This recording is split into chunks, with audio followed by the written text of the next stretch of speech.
Bapak Ibu Dewan Guru beserta staf yang alhamdulillah berkesempatan hadir pada pagi hari ini.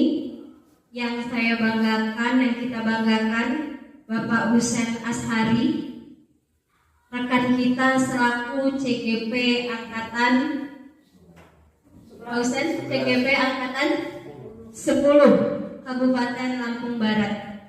Alhamdulillah, puji syukur kehadirat Allah Subhanahu wa taala, pada pagi hari yang cerah ini kita diberi kesempatan, kesehatan, nikmat oleh Allah Subhanahu wa taala, kita bisa berkumpul di ruang lab IPA SMP Negeri 2 Waikenom ini untuk memenuhi undangan dari teman kita Bapak Husein Ashari, di mana pada pagi hari ini beliau akan menyampaikan praktik baik dari modul yang beliau pelajari selama mengikuti CGP.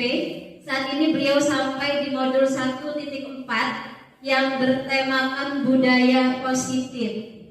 Nah, pada pagi hari ini Pak Husein nanti akan bercerita apa yang sudah didapatkan dan praktik baik apa yang akan diterapkan bersama kita di sekolah ini. Untuk itu, sebelum kita masuk ke acara inti, Pak Husein akan menyampaikan presentasinya.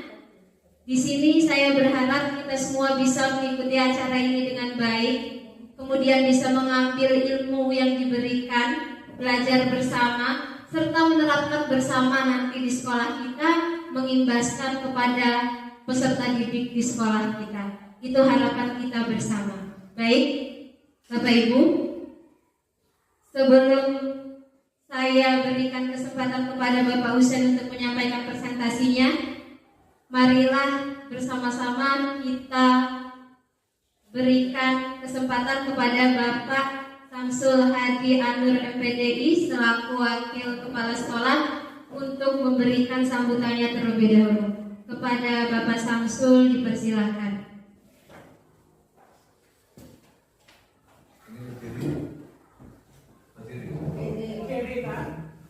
Baik, terima kasih.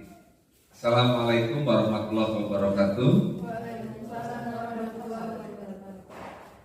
Alhamdulillahirabbil alamin. Asyhadu an la ilaha illallah wahdahu la syarikalah wa asyhadu anna Muhammadan abduhu wa rasuluh la nabiyya wa rasula ba'dah, amma ba'du. Yang kami hormati Bapak Ibu Dewan Guru SMP Negeri 2 Waikenom dan wabil khusus pada Pak Husein Ashari yang merupakan sahibul hajat ataupun sahibul maqasid pada kesempatan saat ini, di mana beliau mengundang kita untuk bersama-sama mendengarkan, menjadi audiens dari apa yang nanti akan disampaikan. Semoga kegiatan ini bisa berjalan dengan baik, berjalan dengan lancar, dan kemudian bukan hanya Pak Husein saja yang lancar sebagai kegiatan pemenuhan tugas, tapi juga apa yang nanti disampaikan itu menjadi tambahan semangat dan referensi untuk kita semua, bagaimana kita terus belajar dalam rangka untuk menjadi lebih baik. Yang kedua, sholawat dan salam semoga tetap tercurah kepada junjungan kita Nabi Muhammad Sallallahu Alaihi Wasallam, dan semoga kita yang hadir di ruangan ini adalah para umat beliau yang nantinya akan mendapatkan syafaat di akhirat kelak. Amin ya rabbal alamin. Para bapak dan ibu, sebelumnya saya mohon izin dalam hal ini memberikan sambutan ataupun sepatah dua patah kata mewakili Bapak Kepala Sekolah yang memang pada hari ini beliau ada kegiatan di tempat lain sehingga tidak bisa hadir di tengah-tengah kita di kegiatan berbagi praktik baik ini. Para bapak dan ibu yang kami hormati dan wabil khusus Pak Husein, secara pribadi maupun atas nama lembaga kami ucapkan selamat. Akhirnya entah terasa atau tidak terasa sudah sampai juga di modul 1, bahkan sudah berakhir, hampir berakhir 1.4. Nah, semoga Pak Husin kemudian teman-teman yang lainnya yang sudah menjadi guru penggerak ini bisa menjadi sebuah tim dan juga menjadi lokomotif untuk sekolah ini. Bagaimana ini kemudian bisa bersinergi, bisa berbagi, dan kemudian mengimplementasikan pengetahuan yang didapat selama mengikuti proses pendidikan di guru penggerak. Dan untuk Pak Husen adalah anak yang ketiga ataupun angkatan ketiga guru penggerak di sekolah kita ini. Artinya di sini ada nilai plus dan minusnya Pak Husen. Tapi saya bahas yang plusnya saja. Yang plusnya adalah Pak Husen sudah punya referensi ataupun tempat untuk bertanya. Ketika menemukan hal-hal yang masih membingungkan, meragukan, maka Pak Husen bisa berkolaborasi baik itu dengan Bu Melia, Pak Putra maupun Bu Lia. Tapi minusnya salah satunya adalah terkadang ketika sudah ada referensi itu ada rayuan-rayuan yang negatif. Apa itu? Ketika rayuan ini kemudian diikuti, akhirnya membuat kita tidak berkembang, yakni ATM yang keliru. Jadi ATM itu terbiasa kita kenal di program guru penggerak, yaitu amati, tiru, dan modifikasi. Tapi kadang ada sebuah yang keliru. Ya, ATM-nya ATM yang plek, gitu kan? Jadi jangan seperti itu Pak Husin. Jadi semangatnya adalah bagaimana dengan yang kita pahami, dengan referensi yang ada, kita membuat sebuah hal baru yang kemudian kita kenal dengan inovasi. Maka oleh karenanya Bapak Ibu, untuk kita semua, mari bersama-sama kita ikuti sesi ini dengan penuh kesungguhan, dengan penuh keseriusan. Insya Allah dari apa yang akan disampaikan oleh Pak Husin ini akan memberikan tambahan informasi baru untuk kita, ya, terkait dengan budaya positif. Nah, nanti ada hal-hal yang mungkin masih menjadi sebuah pertanyaan tidak jelas. Saya yakin ada orang tanya jawab ya Pak Husin ya. Nah, silakan nanti semuanya boleh bertanya. Yang penting jangan terlalu lama ya Pak Husin ya. Nah, karena durasinya minimal adalah 60 menit. Jadi saya rasa demikian, dan saya ucapkan sekali lagi selamat untuk Pak Husin. Kita doakan semuanya, semoga Pak Husin tetap sehat, tetap lancar, sehingga dengan sehat dan semangat itu kegiatan pendidikan di guru penggerak bisa berjalan dengan baik dan mendapatkan hasil yang terbaik, insya Allah. Demikian, dan semoga perjalanan kita dari pagi sampai selesai nanti bisa berjalan dengan lancar. Serta saya mohon maaf jika ada hal yang tidak pas keluar dari lisan saya mohon yang sebesar-besarnya. Dan saya akhiri, wassalamualaikum warahmatullahi wabarakatuh.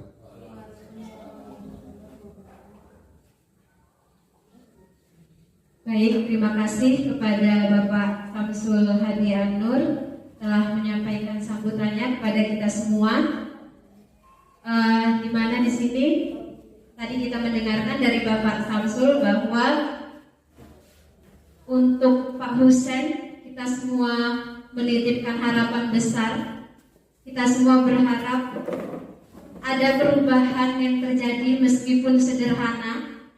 Teman-teman siap mendukung, bekerja sama, sehingganya aksi nyata yang diberikan oleh Pak Husin untuk sekolah ini bisa betul-betul kita laksanakan di sekolah kita.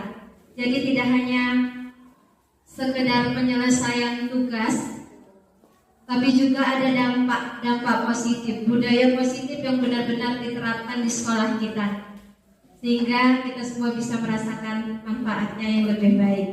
Baik, sekali lagi terima kasih kepada Bapak Samsul. Selanjutnya kita akan menyaksikan bersama presentasi dari Bapak Husin Ashari tentang budaya positif yang akan disampaikan. Kepada Bapak Husein Asyari dipersilakan.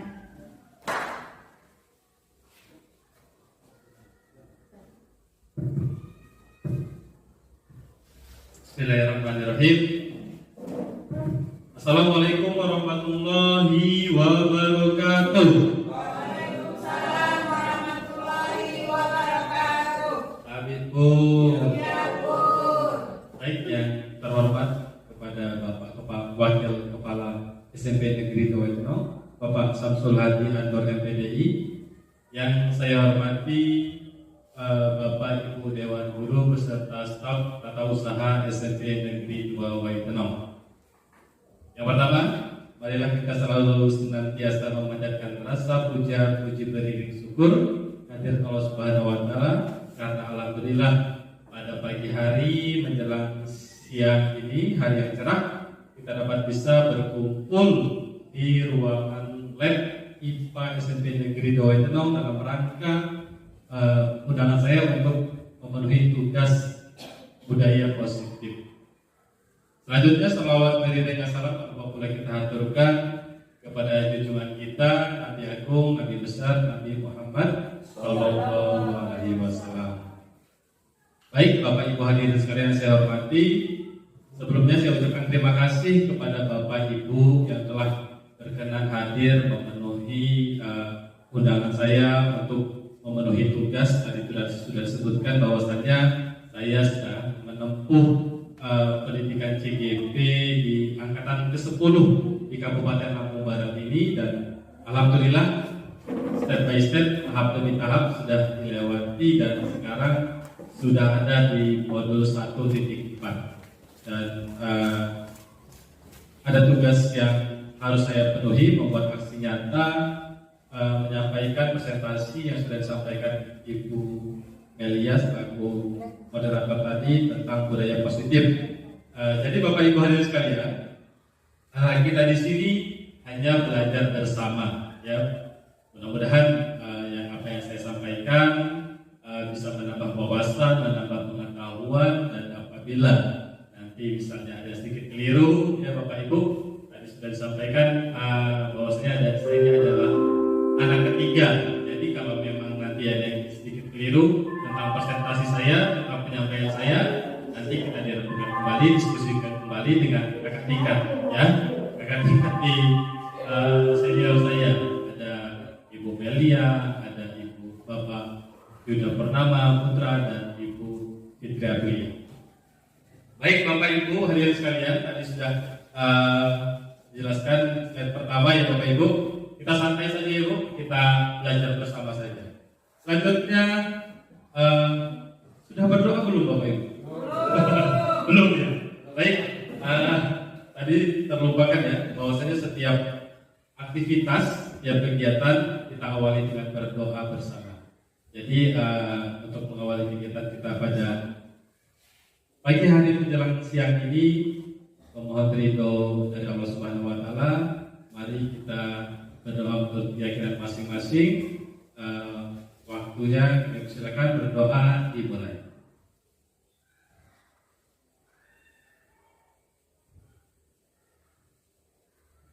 Berdoa selesai. Baik Bapak Ibu hadirin sekalian, sudah berdoa ya? Sudah berdoa dan slide bahagia. Berdoa dan jangan lupa bahagia. Kalau kita sudah bahagia, sudah mindset tumbuhkan pandangan kita sudah bahagia, insya Allah kita menjalani sebuah aktivitas itu akan enak, lebih baik, ya. Jadi jangan lupa bahagia. Slide kedua, ice breaking gitu ya, supaya kita agak lebih hidup suasananya. Memang sudah disampaikan kepada pemateri kita sebelumnya bahwasanya ice breaking itu bukan sesuatu yang wajib di kurikulum Merdeka, tetapi bagi saya hal yang sunnah, ya, apalagi dalam kelas, supaya menghidupkan suasana anak-anak, mungkin mencairkan suasana, memfokuskan anak-anak. Jadi kita bisa selingi ice breaking. Jadi kalau saya setiap hampir bukan setiap sih, kadang kalau misalnya anak-anak pak ice breaking, jadi saya sudah berinovasi untuk streaking minggu ini apa ya, minggu depan apa ya, supaya ya sedikit memberikan warna di dalam kelas. Jadi streaking ya Bapak Ibu, streaking hari ini belum berdiri. Berdiri apa dulu Bapak Ibu? Berdiri. Oh boleh berdiri. Ya kita berdiri terlebih dahulu. Sudah siap berdiri? Sekarang dengarkan perintah saya, bukan gerakan saya. Ya, dengarkan perintah saya, ikuti perintah saya, jangan gerakan saya. Sekarang sudah siap? Kita untuk streaking. Sekarang angkat tangan kanan, angkat tangan kanan, angkat tangan kanan, angkat tangan kanan, angkat tangan kanan, belokkan ke kiri, belokkan ke kiri, belokkan ke kiri, turunkan tangan. Masih ada yang belum konsentrasi. Ikuti perkataan saya, jangan gerakan saya. Oke, sekarang angkat tangan kiri, angkat tangan kiri, goyangkan ke kanan, goyangkan ke kanan. Ya, oh di Bapak Ibu semuanya belum konsentrasi. Coba turunkan terlebih dahulu. Ikuti kata-kata saya, jangan gerakan saya.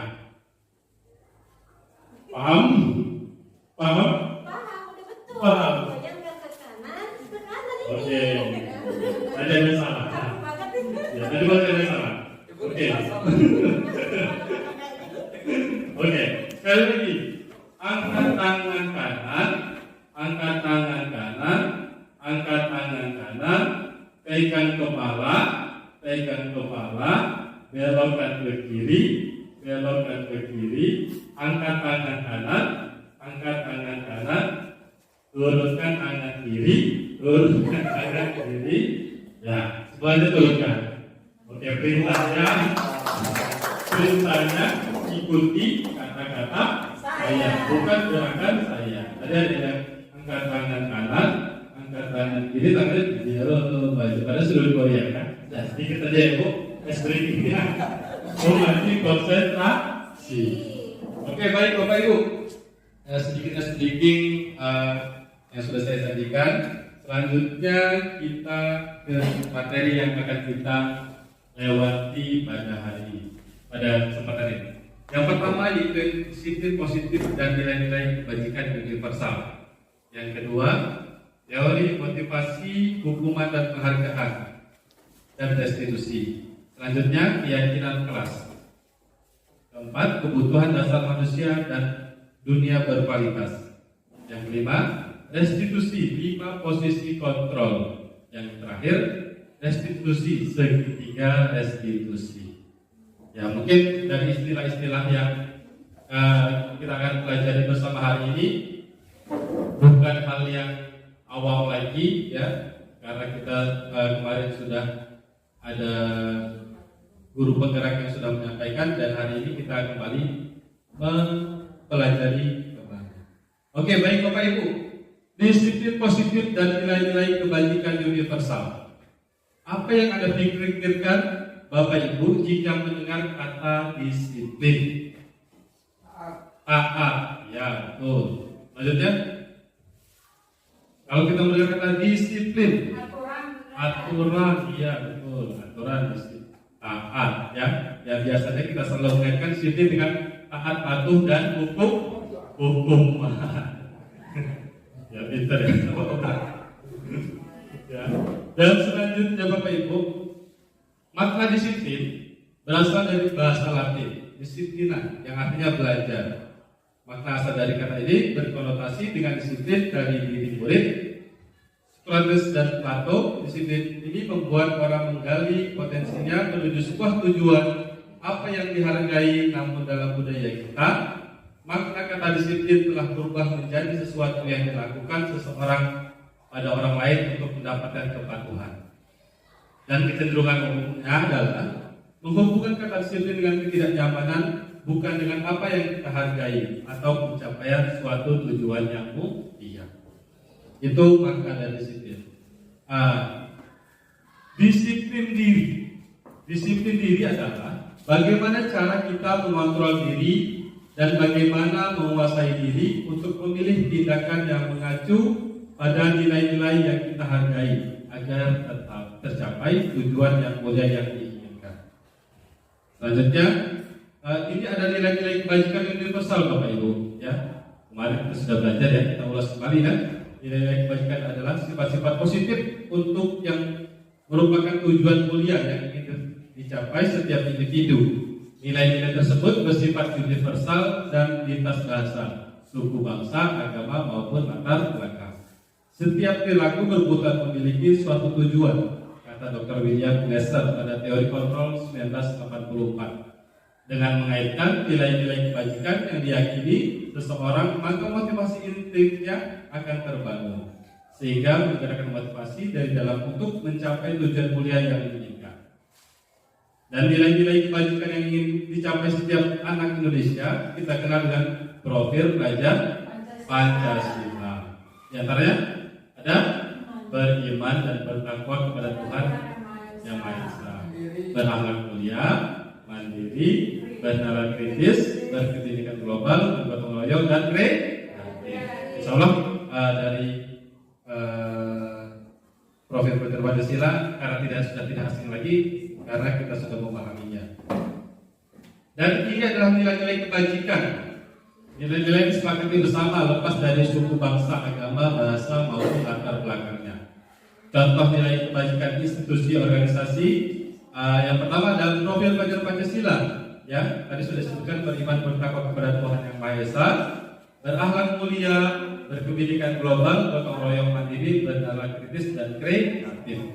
Selanjutnya toleransi, rasa hormat, integrasi, mandiri, menghargai, antusias, empati, keingintahuan, kreativitas, kerjasama, percaya diri, dan komitmen. Dan 9 pilar karakter Indonesia menurut Heritage Foundation (IHF), cinta Tuhan dan segenap ciptaannya, kemandirian dan tanggung jawab, kejujuran, amanah, diplomatis, hormat dan santun, dermawan, suka menolong dan gotong royong, percaya diri, kreatif, dan bekerja keras, kepemimpinan dan keadilan, baik dan rendah hati, toleransi, kedamaian dan kesatuan. Kita lanjut ya Bapak Ibu. Selanjutnya teori motivasi, hukuman, penghargaan, dan restitusi. Alhamdulillah kemarin sore juga sudah mengupas tuntas tentang teori motivasi, hukuman, dan penghargaan, restitusi. Apa sih yang di dalamnya Bapak Ibu? Bahwasanya teori motivasi itu perilaku manusia, ada motivasi eksternal ya dan ada internal. Kalau eksternal untuk menghindari ketidaknyamanan hukuman. Apa yang akan terjadi apabila saya tidak melakukannya? Selanjutnya, untuk mendapatkan imbalan dari orang lain, apa yang akan saya dapatkan apabila saya melakukannya? Itu motivasi yang tumbuh dari diri kita, dari eksternal. Selanjutnya, untuk motivasi internalnya, untuk menghargai diri sendiri. Saya akan menjadi orang yang seperti apa bila saya melakukannya. Dan selanjutnya Bapak Ibu, dihukum oleh penghargaan, bahwa penghargaan berlaku sama dengan hukuman. Kenapa seperti itu? Ya, hukuman itu dan oleh penghargaan. Dalam arti meminta atau membujuk seseorang melakukan sesuatu untuk memenuhi suatu tujuan tertentu dari orang yang meminta ataupun membujuk, dorongannya eksternal dan akan ada faktor ketergantungan. Beberapa dampak pemberian penghargaan menurut Artikel 1993. Jadi ya dihukum oleh penghargaan. Hati-hati ya Bapak Ibu, kalau sesuatu dikit-dikit kita memberikan penghargaan kepada anak, maka anak akan melakukan sesuatu kalau ada penghargaan. Kalau tidak ada penghargaan, mereka tidak akan melakukan sesuatu tersebut. Pengaruh jangka panjang, pendek, dan jangka panjangnya ada. Pengaruh penghukum juga, penghargaan mengurangi ketepatan, penghargaan tidak efektif, penghargaan merusak hubungan, penghargaan menurunkan kualitas, penghargaan mematikan kreativitas, dan penghargaan mengurangi motivasi instinktif. Baik Bapak Ibu hadirin sekalian, di sini ada beberapa contoh-contoh tindakan guru, ya. Tindakan guru di sebelah kanan ada mencatat 100 kali dalam buku kalimat. Saya tidak akan terlambat lagi karena terlambat ke sekolah. Ya, pernah Bapak Ibu memberikan hukuman seperti itu? Pernah dulu tadi ya, dulu. Ya. Selanjutnya lari mengelilingi lapangan. Kita bahas satu persatu dulu. Mencatat 1.100 kali di dalam buku kalimat. Saya tidak akan terlambat lagi karena terlambat ke sekolah. Itu hukuman atau konsekuensi? Jawab saja. Hukuman. Hukuman. Hukuman atau konsekuensi? Hukuman. Oh, hukuman. Kata Pak Alek, hukuman. Selanjutnya lari mengelilingi lapangan basket 2 kali karena terlambat hadir ke sekolah. Hukuman. Oh ya, kata Pak Rintawan, hukuman. Selanjutnya murid diminta untuk push up 15 kali karena tidak menggunakan masker ke sekolah. Hukuman. Oh ya, hukuman. Selanjutnya menggantikan kertas tugas teman yang telah dicoret-coret. Konsekuensi. Ya, terima kasih Pak Setiawan sudah menjawab. Selanjutnya membersihkan tumpahan air di meja tulis karena tersenggol pada saat belajar. Konsekuensi. Ya. Nanti diingat ya apa jawabannya, benar atau tidak. Murid disuruh untuk tidak mengenakan sepatu seharian di sekolah karena tidak mengenakan sepatu hitam. Hukum. Ya, hukuman. Habis. Itu kan ada perlunya.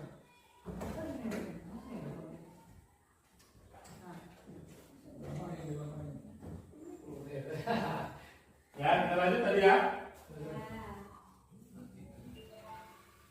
Dari awal lagi. Ya, ada gangguan teknis ya.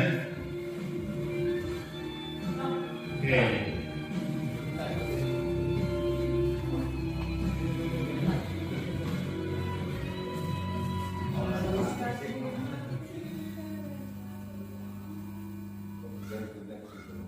Ya,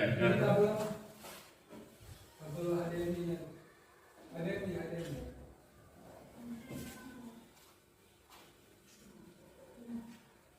Nah, ke sini ya.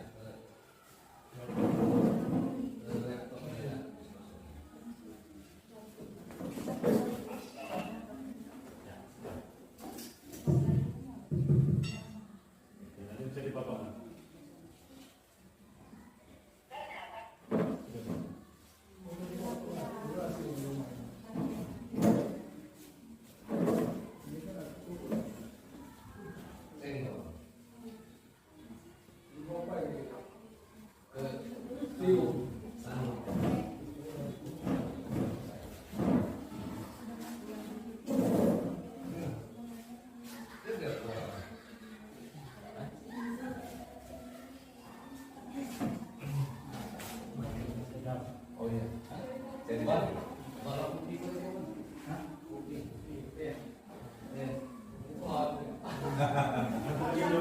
Nanti dipotong ya.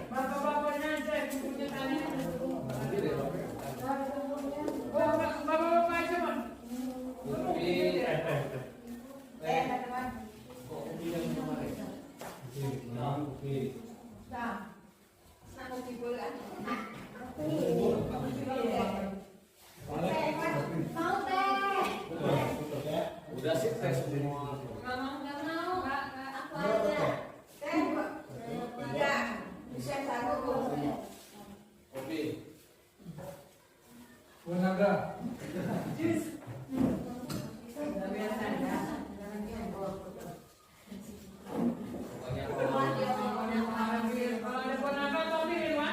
Walaupun dia nggak dikerjain, kita iya. Ya, baik. Tadi sudah sampai mana Bapak Ibu? Sudah. Murid disuruh untuk tidak mengenakan sepatu seharian di sekolah karena tidak mengenakan sepatu hitam. Hukuman konsekuensi? Konsekuensi? Hukuman. Ya, ada yang jawab hukuman, ada yang jawab konsekuensi. Selanjutnya yang terakhir, lari mengelilingi lapangan basket 2 kali karena terlambat 10 menit untuk pelajaran EJOK. Hukuman. Ya, terima kasih untuk menjawab. kita lihat jawabannya. Ya, ada hukuman, konsekuensi dan seperti seterusnya. Ya, jadi sudah menjawab rata-rata dari 10 jawaban 11 yang benar. Berarti benar semua. Selanjutnya, perbedaan hukuman dan konsekuensi. Apa sih perbedaannya? Yang pertama, sesuatu yang menyakitkan harus terjadi. Itu hukuman, Bapak Ibu. Ya, kalau konsekuensi, sesuatu harus terjadi. Selanjutnya, membuat anak sakit, ya, mau fisik maupun hati untuk jangka waktu lama. Hati-hati ya Bapak Ibu. Kadang ada istilah bahwasanya lidahmu adalah, ya itulah harimau, pedang segala macam ya. Jadi lebih tajam. Hati-hati, karena kekerasan itu bukan hanya untuk fisik, bukan hanya push up saja.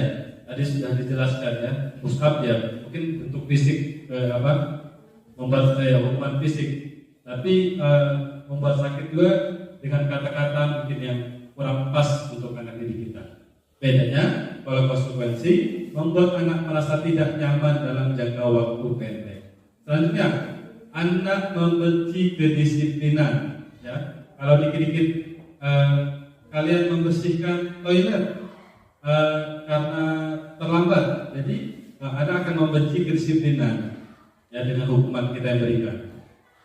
Kalau konsekuensi, anak menghargai disiplin. Selanjutnya, kalau hukuman itu pastinya tentu paksaan dari kita. Ya, kalau kita memberikan hukuman pasti itu paksaan dari kita, yang tumbuh dari kita. Kalau konsekuensi adalah stimulus ataupun tanggapan dari anak tersebut. Selanjutnya, mendorong anak menyakiti diri sendiri kalau hukuman. Kalau konsekuensi, mendorong anak agar mudah menyesuaikan diri. Nah, selanjutnya, konsep diri yang buruk. Kalau konsekuensi, konsep diri yang baik. Hukuman, anak belajar untuk menyembunyikan kesalahan. Kalau konsekuensi, anak belajar untuk mematuhi peraturan. Selanjutnya, marah, rasa bersalah, dipermalukan, merasa tidak dihargai. Tentu ya, kalau kita memberikan hukuman, apalagi dilihat dengan kawan-kawannya lain, tentu anak akan merasa bersalah, mungkin merasa malu. Ya, kalau konsekuensi, kehilangan hak, dibuat tidak nyaman, diasingkan untuk sementara. Ya, itu perbedaan hukuman dan konsekuensi. Selanjutnya Bapak Ibu, ini ada contoh kasus. Ya, contoh kasus.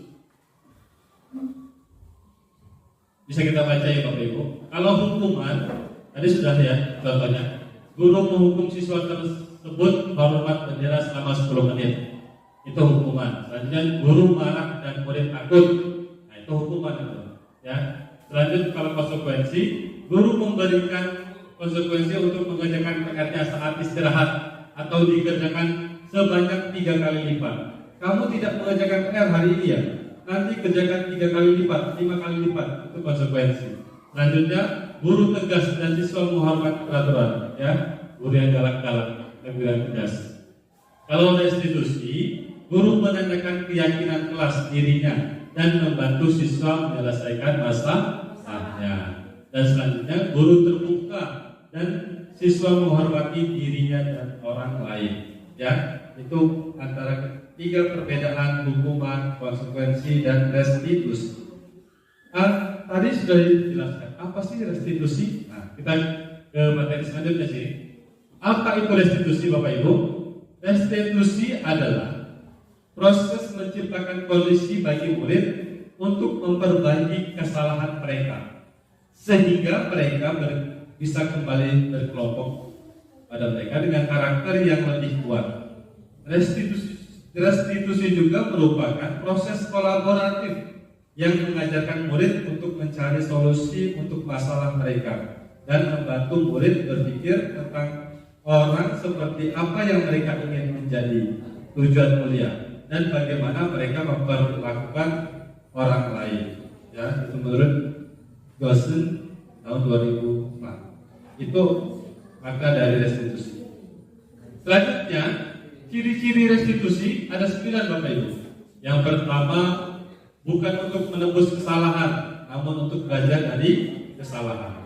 Kedua, memperbaiki hubungan. 3, awalan, bukan paksaan Bapak Ibu. Selanjutnya ciri restitusi yang keempat, menuntut untuk melihat ke dalam diri. Selanjutnya yang kelima, restitusi mencari kebutuhan dasar mendasari tindakan. Keenam, restitusi diri adalah cara yang paling baik, ya, cara yang paling baik. Yang ketujuh, restitusi fokus pada karakter, bukan tindakan. Yang kedelapan, restitusi fokus pada solusi. Kita cari solusinya. Ya, kalau misalnya ada yang bermasalah, kita cari solusinya. Itu ciri-ciri restitusi. Yang kesembilan, restitusi mengembalikan murid yang berbuat salah pada kelompoknya.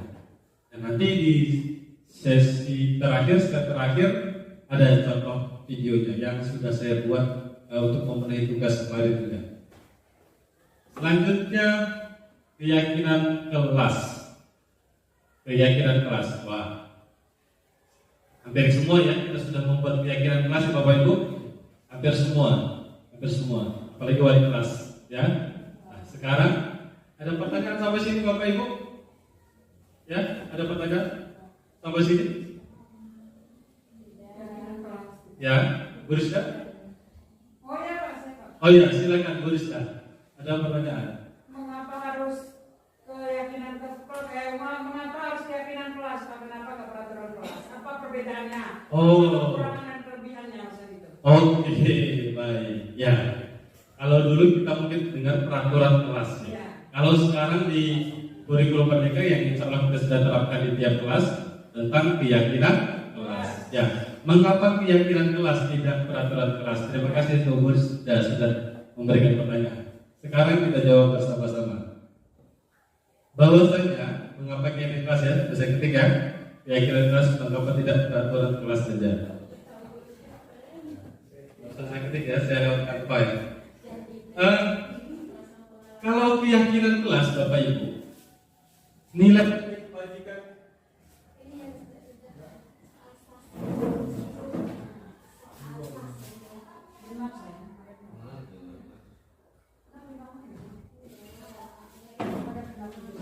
ya, kalau keyakinan kelas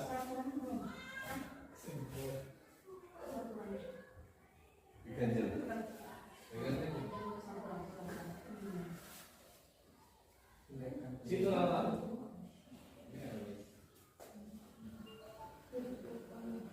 ya, sudah.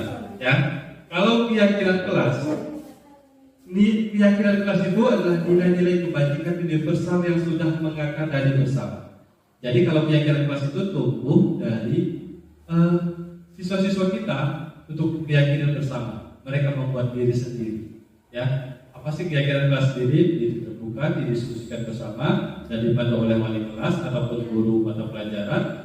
Jadi kalimat positif dan itu disepakati bersama. Kalau peraturan sudah dibentuk terlebih dahulu, ya, ini peraturan kelas kita, tanpa diskusi, ya, tanpa diskusi, tanpa berhubungan dengan warga kelasnya. Jadi itu kita harus menerapkan keyakinan, bukan peraturan ke kelas. Itu ya, Bu Rizka. Nah, ini prosedur pembentukan keyakinan kelas.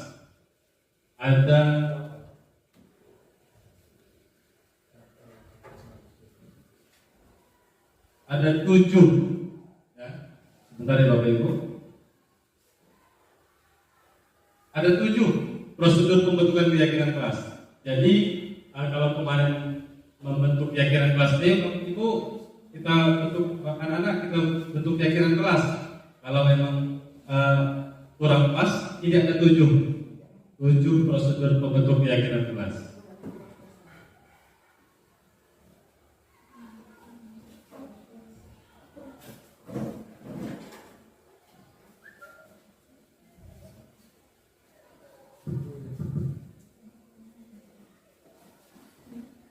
Nah, yang pertama, bercurah pendapat tentang peraturan apa yang perlu disepakati. Jadi Bapak Ibu berkumpul bersama dengan anak-anaknya untuk bersama-sama mencurahkan apa yang harus disepakati di dalam kelas ini, dalam mata pelajaran ini. Selanjutnya yang kedua, mencatat semua masukan-masukan. Jadi Bapak Ibu tidak perlu tidak boleh kamu tidak boleh menuangkan ide. Jadi semuanya ditampung semuanya. Selanjutnya susunlah keyakinan kelas sesuai prosedur. Pembentukan keyakinan sekolah kelas dan kalimat-kalimat dalam bentuk negatif menjadi positif.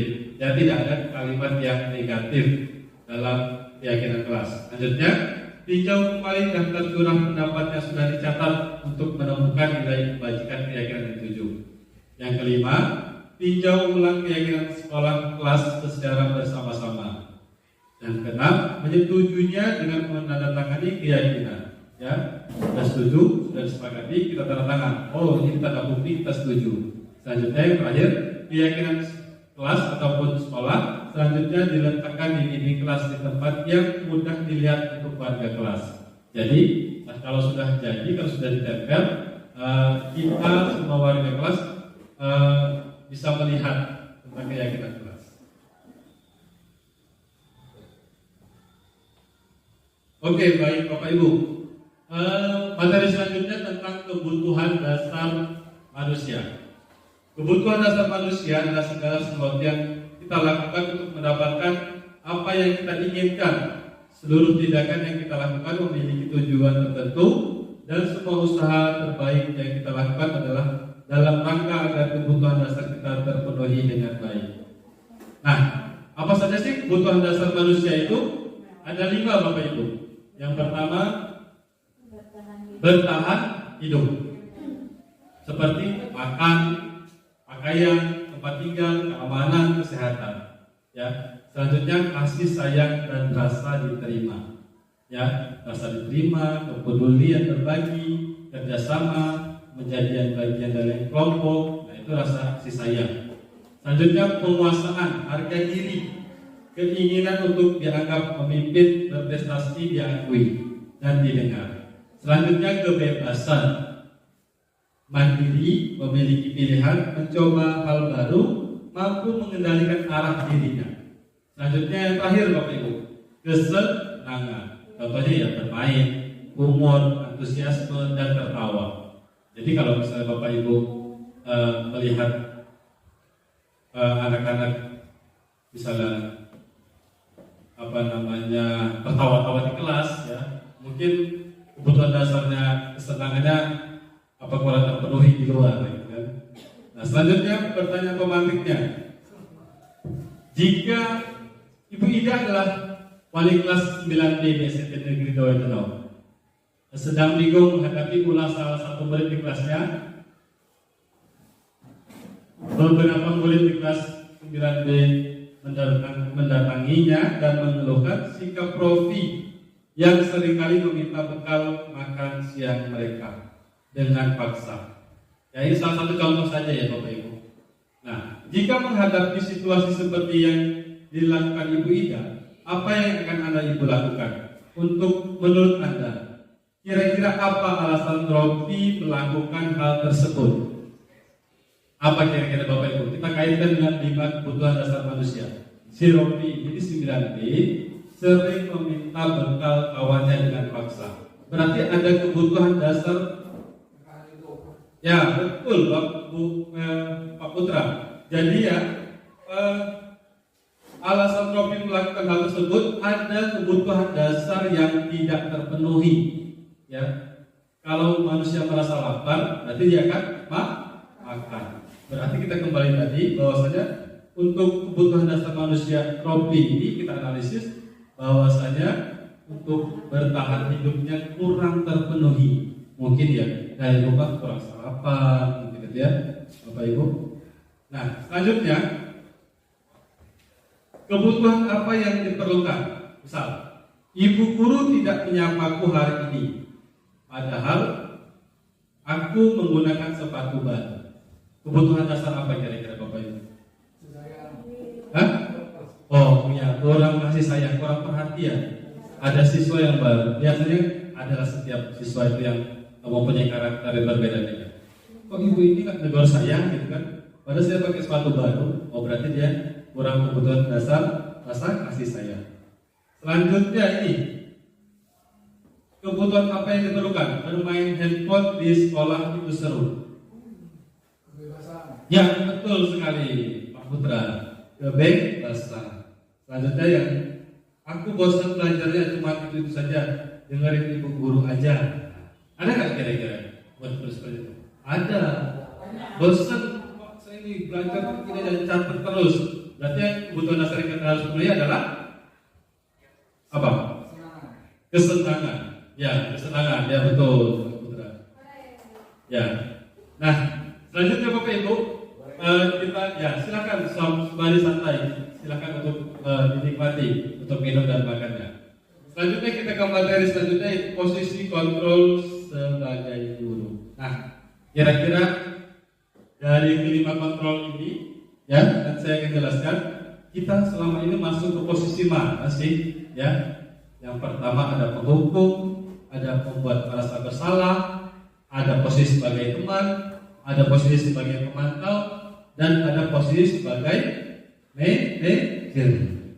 Ya.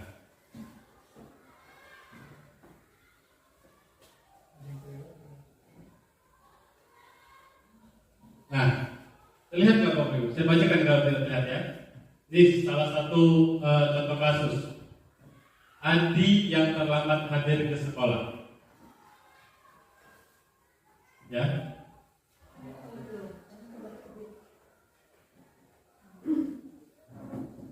Adi yang sering terlambat datang ke sekolah dengan posisi kontrol penghukum, nada suara tinggi, bahasa tubuh, mata melotot, dan jari menunjuk-nunjuk.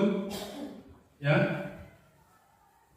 Contohnya, terlambat lagi, pasti terlambat lagi, selalu datang terlambat. Kapan bisa datang tepat waktu? Kira-kira pernah nggak Bapak Ibu? Pernah. Iya pernah. Berarti posisi kontrol itu adalah sebagai penghukum. Tanyakan kepada diri Anda, pernah ya? Pernah. Saya juga pernah. Bagaimana perasaan murid guru berbicara seperti itu pada saat muridnya datang terlambat? Kira-kira takut ya? Takut. Kalau kita melotot-melotot ya. Selanjutnya, membuat rasa bersalah dengan suara keras, halus, sedih, bahasa tubuh merapat dan pada anak dan lesu. Biasanya ini ibu-ibu ya. Adi, kamu ini bagaimana ya? Kamu sudah berjanji dengan ibu tidak akan terlambat lagi. Kamu kenapa? Dia senang sekali mengecewakan ibu. Ibu benar-benar kecewa sekali. Nah, biasanya ibu-ibu itu ya, marah tapi lembut ya. Awak marah, awak lembut gitu ya. Iya, masih kamu ini bagaimana? Iya. Terlambat lagi ya.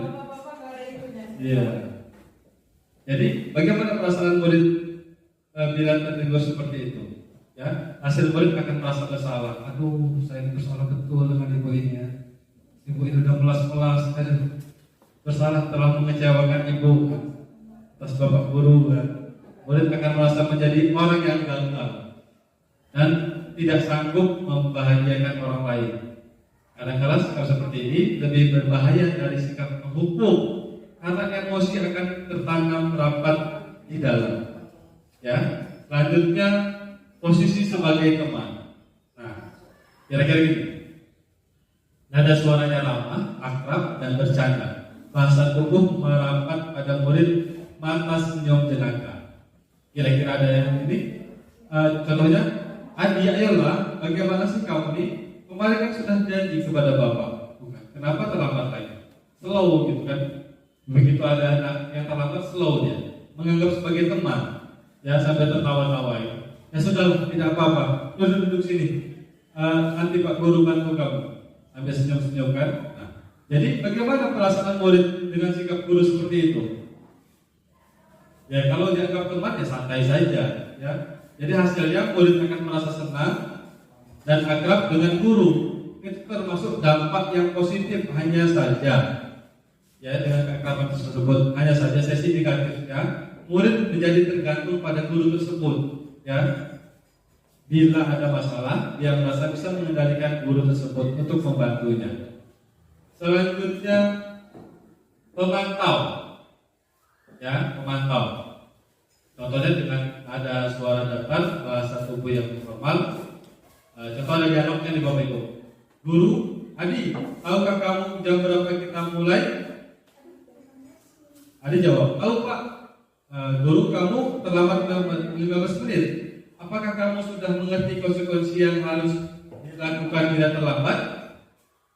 Dan Adi jawab, paham Pak. Saya harus tinggal kelas pada jam istirahat nanti dan mengerjakan tugas ketertinggalan saya. Dan guru menjawab, ya benar. Nanti pada saat jam istirahat, kamu harus tinggal di kelas untuk menyelesaikan tugas yang tertinggal. Tidak saya tunggu. Nah, bagaimana murid diperlakukan seperti itu Bapak Ibu? Jadi hasil murid memahami konsekuensi yang harus dilakukan karena telah melanggar salah satu peraturan sekolah. Guru tidak menunjukkan suatu emosi yang berlebihan, menjadi marah atau membuat merasa berbuat salah. Murid tetap dibuat tidak nyaman, yaitu dengan harus tinggal kelas pada waktu jam istirahat dan mengerjakan tugas guru. Dan selanjutnya Bapak Ibu, nah ini yang kita tunggu-tunggu Bapak Ibu, ya, ini yang kita tunggu-tunggu. Posisi sebagai manajer, dengan seperti apa? Nada suara tulus, bahasa tubuh tidak kaku, dan mendekat pada murid. Ya, nanti kita lihat contoh videonya. Guru, Adi, apakah kamu mengetahui jam berapa sekolah dimulai? Adi menjawab, tahu Pak, jam 7. Ya, Adi kamu terlambat. Kira-kira bagaimana kamu akan memperbaiki masalah ini? Adi, saya bisa menanyakan teman saya Pak untuk mengejar tugas yang tertinggal. Guru, baik, itu biasa dilakukan. Apakah besok akan ada masalah untuk kamu agar bisa hadir tepat waktu ke sekolah? Selanjutnya, Adi, tidak Pak, saya bisa hadir tepat waktu. Guru, baik, saya hargai usahamu untuk memperbaiki diri. Bagaimana perasaan berlaku seperti itu? Jadi pada posisi manajer, ya Bapak Ibu, yang harusnya kita terapkan, maka suara guru sebaiknya tulus, tidak usah dibuat-buat, tidak perlu marah, tidak perlu meninggikan suara, ya, apalagi menunjuk-nunjuk, ya, apalagi menunjukkan murid, nggak boleh itu, apalagi berkecak pinggang, ya, sambil marah-marah terlambat, nggak boleh. Bersikap seolah-olah menyesal atau bersikap seperti salah, tampak sedih sekali dan berbuat murid ataupun bersendagura menempatkan diri sebagai teman murid. Nah, itu tidak boleh ya. Fokus ada pada murid. Jadi kalau posisi manajer itu kita fokus pada murid, bukan untuk membahagiakan guru atau orang tua. Murid sudah mengetahui adanya suatu masalah dan sesuatu perlu terjadi. Bila guru mengambil posisi pemantau, guru akan melihat apa konsekuensinya, apa peraturannya. Namun pada posisi manajer, guru akan mengembalikan tanggung jawab pada murid untuk mencari jalan keluar permasalahannya. Tentu dengan bimbingan guru. Itu kalau posisi manajer. Nah, contohnya lagi ya, contoh lagi.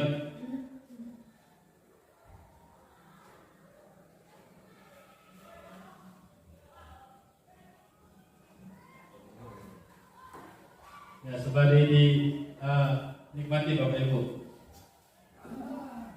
Barisan udah habis ini.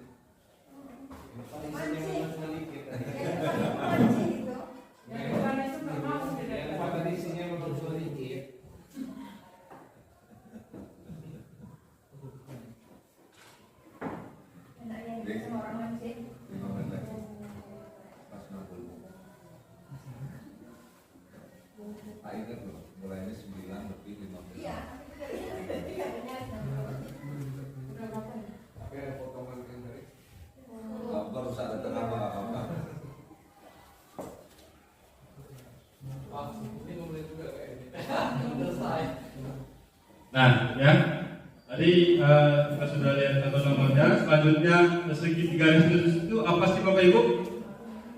Proses menciptakan kondisi bagi peserta didik untuk memperbaiki kesalahan mereka, sehingga mereka bisa kembali pada kelompok mereka dengan karakter yang lebih dibuat menurut dosen di tahun 2000. Nah ini segitiga restitusi, suatu proses dialog yang dijalankan oleh guru agar dapat menghasilkan murid yang mandiri dan bertanggung jawab. Ya. Adapun tahap-tahapannya ada menstabilkan identitas ya Bapak Ibu, ada menstabilkan identitas, validasi tindakan yang salah, ya.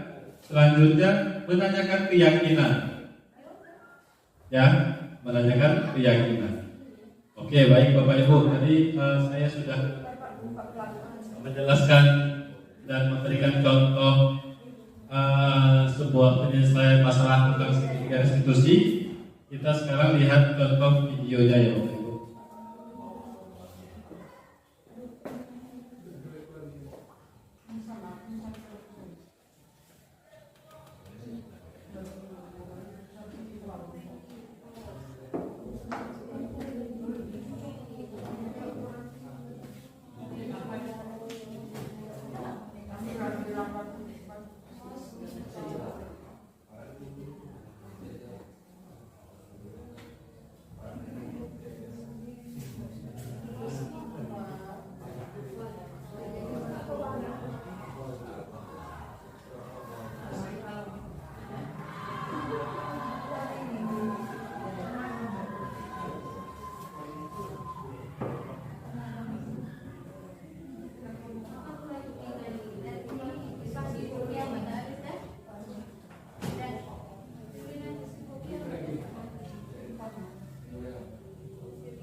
Nah, ya Bapak Ibu, sesuai janji saya, ini adalah sebuah video yang saya buat mengenai contoh penyelesaian permasalahan menggunakan segitiga restitusi. Baik, Bapak Ibu silakan simak ya Bapak Ibu.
Kalau mau di komputer sudah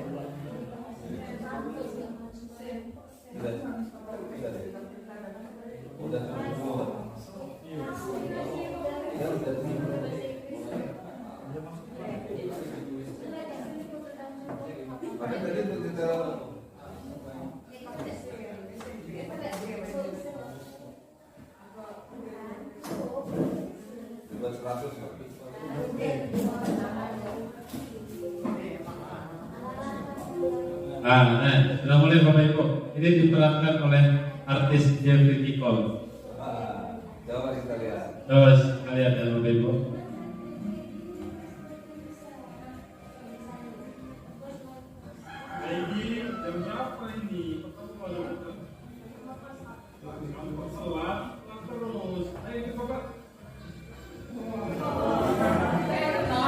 Ya nggak boleh marah-marah ya. Silakan masuk Pak.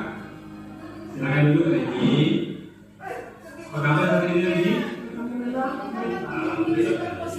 Regi, baru saya mengenal dulu.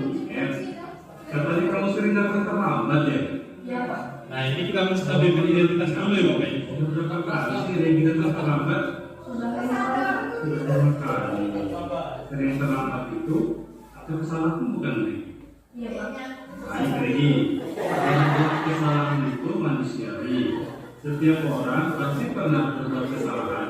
Yang penting kita bisa belajar dari kesalahan tersebut dan berusaha memperbaikinya. Setuju Regi? Setuju Pak. Baik Regi, sekarang kita cari solusinya bersama ya. Nah, ya. Regi Tindakan yang salah, kita cari solusinya. tidak salah salah. Kenapa sih Regi sering datang terlambat? Karena sering begadang Pak. Sambil main HP jadi kurang tidur. Oh, sering bergerak. Baik. Kamu tahu keyakinan kelas yang sudah kita sepakati? Tahu? Kalau terlambat datang ke sekolah sesuai dengan keyakinan kelas, kita tidak. Tidak Pak.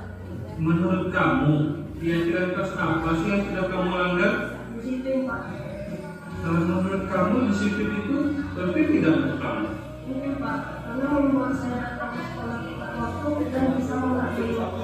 Ya betul Regi, menghargai waktu itu penting dan sangat bermanfaat untuk kita seperti kita dapat menghargai orang-orang yang ada di sekitar kita dan kita juga dapat melatih rasa kepedulian. Iya Pak. Saya menyesal sudah sering terlambat. Saya mohon maaf sudah sering terlambat. Ya Regi, sikap yang sangat baik sudah kamu lakukan dengan cara meminta maaf. Menurut kamu, apa yang kamu lakukan agar kamu tidak datang terlambat lagi ke sekolah? Saya akan tidur lebih cepat dan tidak begadang lagi agar tidak datang terlambat ke sekolah. Ya betul, baik Regi, kamu sudah melakukan solusi dari permasalahan ini yang datang terlambat. Dan Bapak akan bekerja sama dengan orang tua kamu agar kamu tidak datang terlambat lagi ke sekolah. Sekarang kamu kembali ke kelas, ya, ikuti pelajaran dengan baik. Terima kasih Pak. Nah, ya kan jadi anak lebih itu ya Bapak Ibu. Lebih memahami kesalahannya dan mencari solusi. Dan ini salah satu tanggapannya. Nama saya dari kelas 7A. Terima kasih Pak Husein.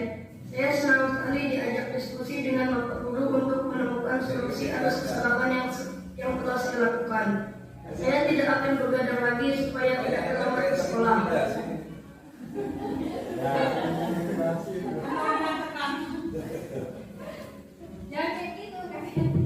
Ya, jadi kita carikan solusi untuk anak. Masalah untuk dari anak kita akan cari solusi untuk menyelesaikannya. Satu lagi Bapak Ibu. Ya, satu lagi. Hai Om, apa kabar? Bukan untung. Dari kota. Tadi Bapak dengar laporan dari ketua kelas. Tadi kamu harus bertengkar ya dengan kita. Iya Pak, saya ada solusi. Loh, kenapa kesel? Oh begitu. Ya wajarlah kalau kamu marah dan kesal. Jika Bapak ada di posisi kamu juga, pasti akan berbuat hal yang sama. Lalu, apa yang kamu lakukan terhadap Dika? Oh begitu. Pasti kamu berbuat seperti itu. Ada alasannya ya? Iya Pak, saya kan mengucap masalah. Saya berusaha semaksimal mungkin. Tapi dia belum sampai tidak mau berjalan sendiri. Maunya sendiri kan saya tidak masuk Pak. Ya wajarlah kalau kamu merasa marah karena pekerjaannya juga begitu saja oleh Bapak sangat menghargai tindakan kamu yang tidak berbuat lebih buruk daripada itu. Misalnya yang berkumpul kita. Sekarang coba kita pikirkan tindakan kamu malah seperti itu. Apakah sesuai dengan keyakinan kelas kita? Menurut kamu, keyakinan kelas apa yang sudah kamu langgar? Nah, Saling menghormati anak teman Pak. ya betul. Menurut kamu, saling menghormati anak teman itu penting tidak menurut kamu? Sangat penting Pak. Baik, kalau menurut kamu itu penting, jadi keyakinan apa yang harus kamu lakukan pada saat kamu sedang marah? Harus lebih sabar dan berhati. Kamu bersedia memperbaiki masalah ini? Apa yang kamu akan lakukan untuk memperbaiki masalah ini? Bersabar menahan amarah saya kalau ada teman yang mencontek. Saya akan melakukan kepada guru mata pelajaran yang telah saya. Ya, tepat sekali mau kali dengan kamu. Tetap semangat ya. Sekarang kamu sudah tidak emosi lagi ya. Sekarang kita silakan keluar kelas. Terima kasih ya Pak. Ya, silakan Anda kelas. Ya, itu salah satu contoh saja ya Bapak Ibu. Nanti kalau memang ingin melihat video lebih lanjut, boleh nanti kunjungi channel YouTube saya. Channel YouTube-nya Husain Asari. Kebetulan baru 1 ya subscribe. Dan itu istri saya. Ya dipaksa juga. Ya. Jadi itu salah satu penyelesaian masalah dengan segitiga restitusi. Baik, Bapak Ibu hadirin sekalian, mungkin dengan berakhirnya video tersebut berakhir juga sesi kita. Dan saya ingin meminta salah satu Dewan Guru untuk merefleksi dari hasil pertemuan pembelajaran yang kita bagi pada pagi hari menjelang siang. Silakan salah satu Bapak Ibu untuk merefleksikan sedikit saja, tidak usah banyak-banyak. Silakan Pak Putra, terima kasih.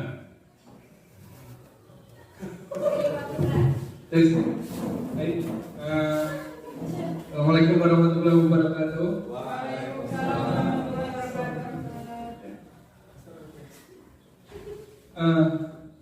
Untuk refleksi hari ini yang saya dapatkan dari pemaparan Pak Husain, alhamdulillah saya mendapat beberapa pengetahuan baru dan pengalaman baru. Yang jelas, terima kasih atas materinya hari ini Pak Husain. Mungkin kedepannya bisa saya coba terapkan di pembelajaran saya. Dan apabila ada sesuatu yang kurang saya jelas, mohon kiranya Pak Husain tetap bersedia untuk mendampingi, mengajari dan mengoreksi nantinya ya. Terima kasih. Seperti itu Pak Husain. Ya, terima kasih untuk Pak Putra sudah merefleksi pertemuan kita pada siang hari ini. Kata-kata terakhir, motivasi dari saya, jangan mengajar, jangan belajar ini baliknya. Jangan belajar,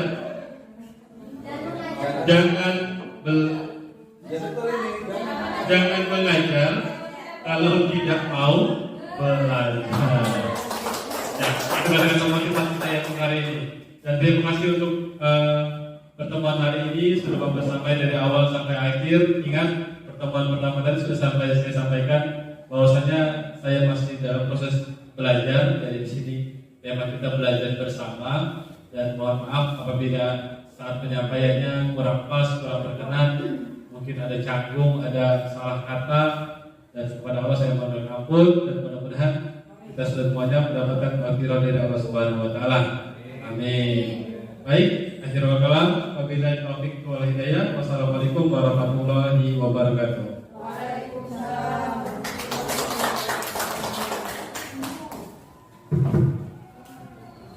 Baik, luar biasa sekali, bisa kasih tepuk tangan sekali lagi Bapak Ibu untuk Pak Husain.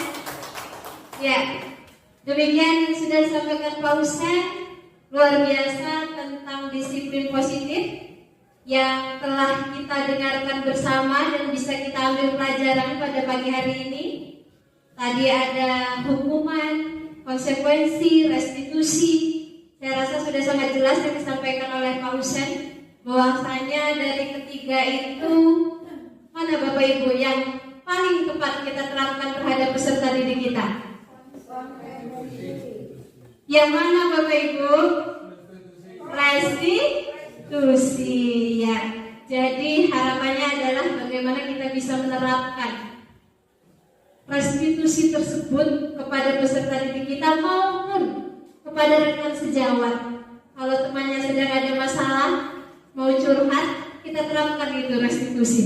Coba-coba ada apa Pak Putra? Saya ini begini loh Bu, begini. Kira-kira menurut Pak Putra bagaimana? Akhirnya yang diharapkan adalah bagaimana kesadaran itu, pemecahan masalah itu lahir dari diri orang tersebut. Jadi intinya adalah ketika seseorang membawa masalah, tidak semakin kita pojokkan, kita salahkan sehingga dia semakin merasa tidak nyaman. Maka bagaimana cara kita dengan pertanyaan-pertanyaan yang sudah dicontohkan oleh Pak Husen tadi, sehingganya si yang bermasalah tadi menemukan solusi dengan kesadaran dari dalam dirinya sendiri. Saya rasa seperti itu yang bisa saya dapatkan juga pada hari ini. Terima kasih Pak Husen. Semangatnya semoga terus bertumbuh dan kita semua juga berbenah terus ke arah perubahan yang lebih baik lagi. Demikian, alhamdulillahirrahmanirrahim, telah berakhir acara kita pada pagi hari ini. Semoga Allah Subhanahu wa Ta'ala memberikan keberkahan dan manfaat untuk pertemuan kita pada hari ini. Akhir kata, mohon maaf atas segala kekurangan. Saya akhiri, billahi taufiq wal hidayah. Wassalamualaikum warahmatullahi wabarakatuh.